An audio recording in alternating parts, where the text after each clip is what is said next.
Serie C regionale c'è una nuova società che per la prima volta affronta questo campionato. Zona Volle vi vuole parlare però del settore giovanile del Colombo, sodalizio alle porte di Padova.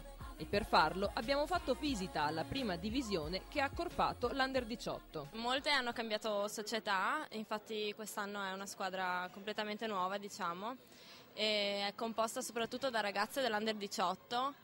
Infatti noi non abbiamo chissà che pretese per il campionato, noi ci impegniamo al massimo, speriamo di crescere con questa nuova squadra e di migliorarci sempre di più. Ecco una giovane approdata in prima divisione per crescere e se possibile andare un giorno nell'attuale Serie C del Colombo. Sono andate via le più vecchie, quindi siamo un gruppo molto giovane e inesperto e forse anche per questo che facciamo un po' fatica a entrare in partita da subito.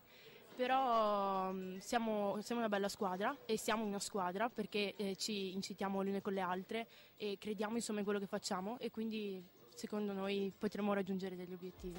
A parlarci della fusione fra prima divisione ed Under 18 è il nuovo tecnico Enrico Baldin. È fondamentalmente la stessa squadra. Io faccio un doppio campionato con queste ragazze qua, le faccio lavorare in prima divisione magari con un po' di difficoltà per riuscirle a farle crescere in Under 18. In età sono praticamente tutte tranne 2 elementi. E questo è l'obiettivo della società, far crescere queste ragazze giovani. E a scendere, al Colombo si opera in questo modo anche con le altre squadre. Io in Under 18 comincio a portarmi sugli Under 16. Ecco, la cosa bella, l'obiettivo di questa società, che io sono venuto qua quest'anno, è far crescere il settore giovanile. Hanno grandi possibilità e quindi c'è sempre la ricerca di promuovere e premiare le ragazze più meritevoli, portandole in categorie superiori. In prima divisione dunque alcune atlete scendono in campo sicuramente con l'obiettivo di approdare presto in Serie C.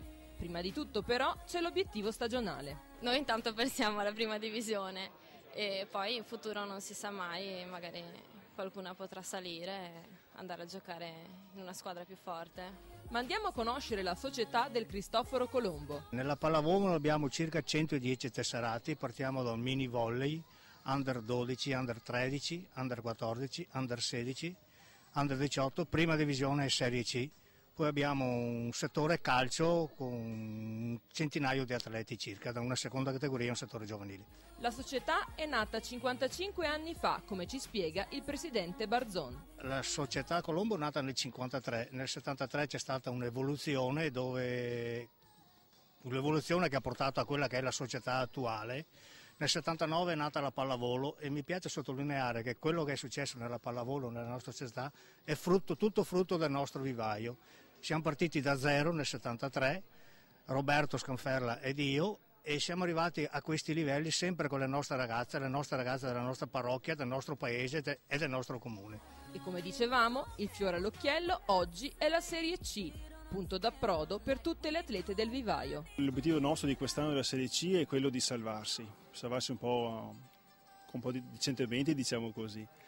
E niente, a noi interessa soprattutto l'obiettivo di quest'anno, noi abbiamo investito sugli allenatori soprattutto per dare, come posso dire, per insegnare il gioco della pallavolo alle ragazze, in modo tale di avere poi appunto, giocando tutti insieme, di portarle alla squadra principale che appunto nel nostro caso è la Serie C.